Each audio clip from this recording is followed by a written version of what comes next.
Hello my dear students, today in this video we are going to start with lesson 1 towards the modern period. History is divided into 3: ancient period, modern period and medieval period. In the introduction part we can see that what are the things or what are the incidents or what are the characteristics of modern period. The period came to be characterized by changes such as expansion of trade, industrialization, urbanization, swift transport and communication, widespread literacy, etc. etc. These are the characteristics of modern period, or we can say that these are the factors that led to the modern period. The various events that changes in the modern period are studied with the help of a wide range of source materials. For study about these changes or study about the modern period, we need different types of source materials. So source materials are two types: primary sources and secondary sources. Source materials are of two types, namely primary and secondary, and both source materials are help us to study the history of the modern period. And now we can see that what are the primary sources. Primary source means it is first hand accounts. It is the first hand accounts of the events, practices or conditions that we are studying. And what are the primary sources? Literary sources. Example, official letters, survey reports, diaries, newspapers, etc. etc. Then archaeological remains, coins, inscriptions, etc. etc. Then videotapes, cassettes, etc. etc. These are in the category of primary sources. Primary sources means first hand accounts of the events. They are literary sources, archaeological remains, then audio cassettes, films, etc. etc. And what is the next category? That is secondary sources. Secondary sources are usually in the form of works of historians and scholars who arrive at conclusion after carefully studying the primary sources. Secondary sources means after the study of first hand accounts, first hand information, the scholars or the historians, they will make their own opinions. So it will also help us to study about the history. And I hope that up to here all of you understood. In the first introduction part, we saw that what is meant by modern period, or modern period means the recent times, and what are the characteristics or what are the factors that led to the modern period: expansion of trade, industrialization, urbanizations, etc. etc. And for study about the modern period or study about the changes, various events in the modern period, for study about these things we need source materials. Source materials are two types: primary sources and secondary sources. And now we can see that what are the important changes that happened in Europe. And in Europe on those days it was based on feudal system. Feudal system means society was divided into different classes, and the land was owned by lords. Land was controlled by lords, and these landlords provide protection to the farmers, protection to the peasants who worked on their land. And these landlords, they will pay the tax to the king, and this was the, or land was the main income of or main livelihood, and political power was exercised by the king. Society on this day, society was based on feudal system. That means society was divided into different classes. The land was owned by the landowners or landlords, and these landowners or landlords, they provided protection to the farmers, and they will collect the taxes and they will pay to the kings. And next we can see that what are the importance of crusades, or in history what is the importance of crusades. Crusades means it is nothing but these are the holy wars or religious wars between the Christians and Muslims. And in this period trade flourished. In the introduction part we saw that trade flourished. So the Arabs and Europeans, they started trade. The interaction between the Europeans and Arabs opened up trade contract between the resulting in the emergence of a class of wealthy merchants. Many people, they acquired wealth through the trade.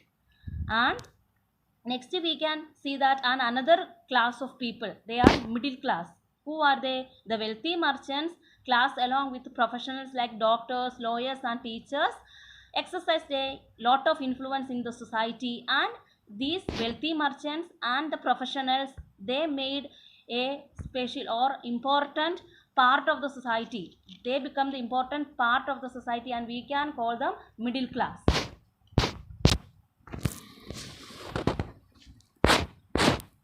I told you in the beginning, the society was following the feudal system. So everything it was under the control of these feudal lords.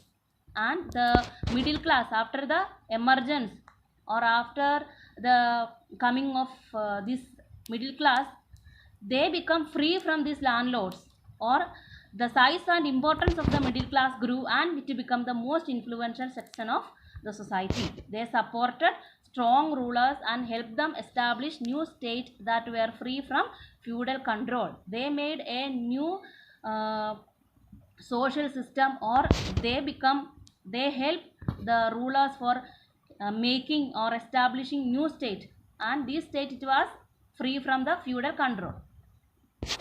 Next we can see that another important term, that is Renaissance. Renaissance means rebirth.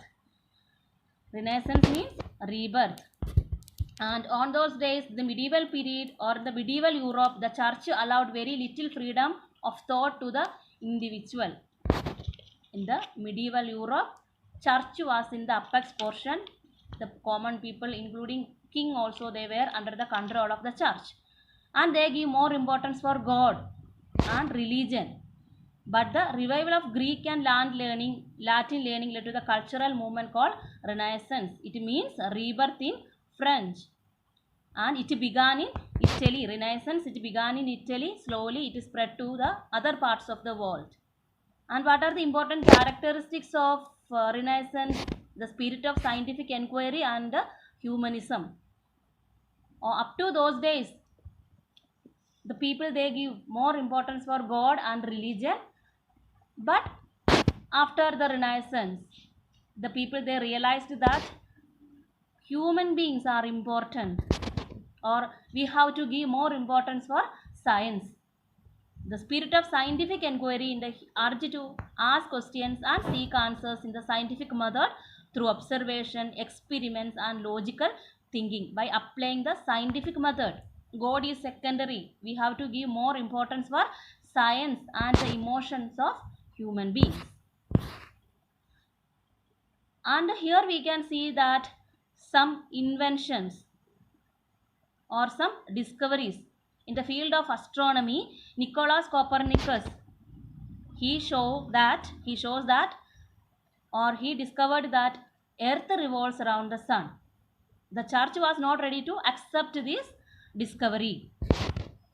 What was the discovery of Nicolaus Copernicus? That the earth revolves around the sun. And the Galileo Galilei, he designed a telescope. With the help of telescope, Galileo Galilei, he proved that Copernicus was right.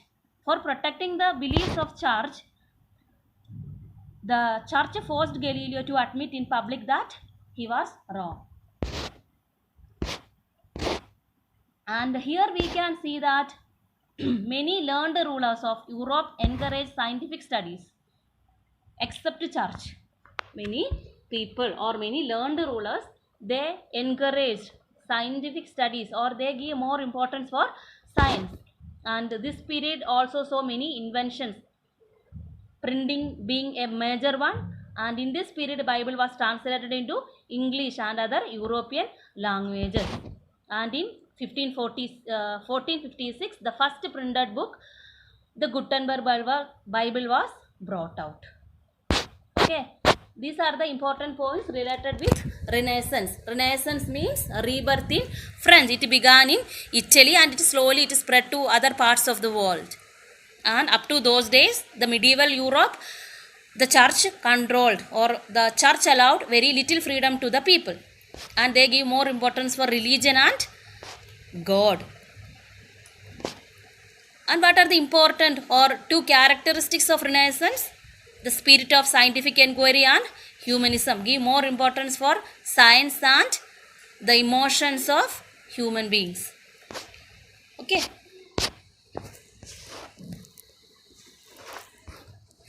The concept of humanism made man and everything concerning him the most important subject of study. I told you humanism was the important characteristics of Renaissance, and this humanism made man and everything concerning him the most important subject of study. And the people, those who support Renaissance or those who support this humanism, or the artists or scholars, they based their works not only on divine subject but also on man's needs, his emotions and his life on earth. The people they give, or the artists or the scholars, they started to make their work with the man's need or his emotions.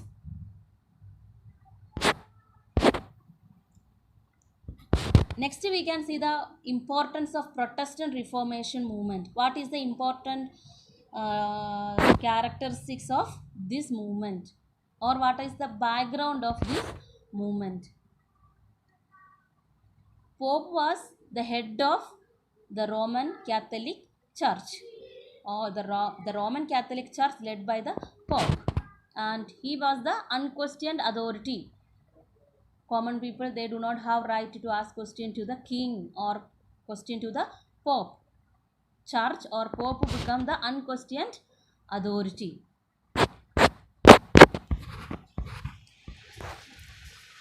And on those days the church, they collected a lot of money by charging people in various forms. The church, they become more rich, or the priests, they become more rich on those days, and they collected different types of taxes or different types of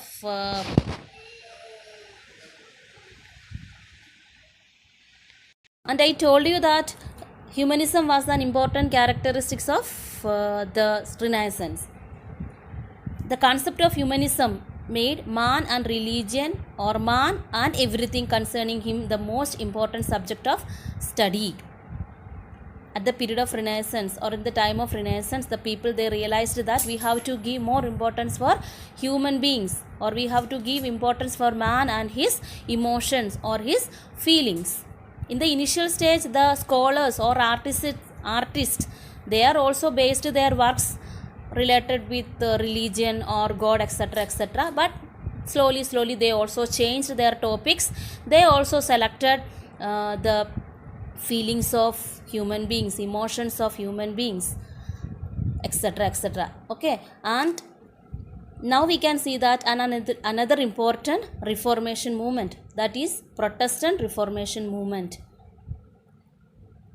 In the medieval Europe, the church allowed very little freedom of thought to the individual, and the Roman Catholic Church led by the Pope.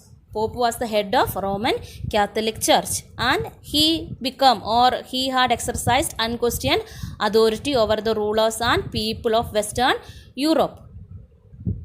The Pope maintained his own army, waged wars, collected taxes from the land owned by the church, and laid down norms and traditions that were binding on all Christians.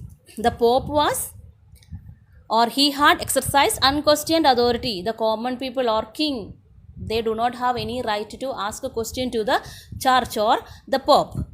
And the Pope maintained his own army, waged wars, collected taxes from the land owned by church, and laid down norms and traditions that were binding on all Christians. They made laws for the common people.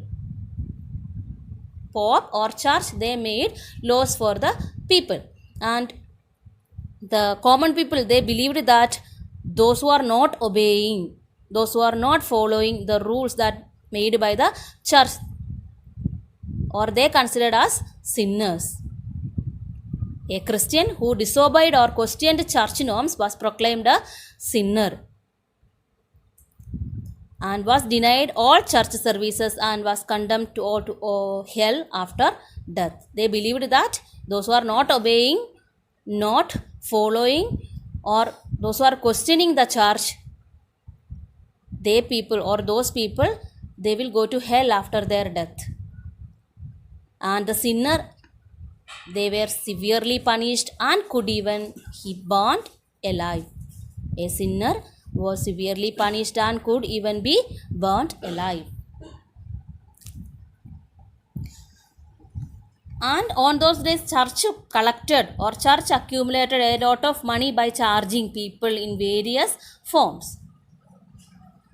Example, they have to collect or they have to receive a pardon letter from the church. Pardon letter, we can call them indulgences. Okay, on those days, the people, the Christians, they have to collect pardon letter from the church. That is indulgences. The church used to issue letters of pardon called indulgences, which promised remission from punishment for sin. Those who are receiving this pardon letter, they will become or they will be free from the sin. And the sinner could do penance in the form of special service or go to place of pilgrimage. The rich avoided doing penance by buying indulgences. Those who are doing these sins, they have to, for penance, they have to visit or they have to go to pilgrimage. Okay, and those who are receiving these indulgences, they do not want to go. The rich avoided doing penance by buying indulgences. And now we can see the role of Martin Luther. Martin Luther. The church came under criticism and movement for its reformation began, known as the Protestant Reformation movement. And Protestant Reformation movement, it began in 1517. Who was the leader of this movement? A German priest. What was the name of him? Martin Luther. And Martin Luther challenged the church practices of selling indulgences and attacked the immoral life of the higher clergy. Slowly, the people or the pope or the priest or the higher clergy become corrupt and began to lead a luxury life. And Martin Luther, he started to ask questions to the church practice of selling indulgences and attack the immoral life of the higher clergy. And after some years, Luther, he translated and published the Bible in German. And he gave more importance for individual faith as the only way to salvation and heaven. Many German people and rulers agreed with Martin Luther and began to separate from the Roman Catholic Church.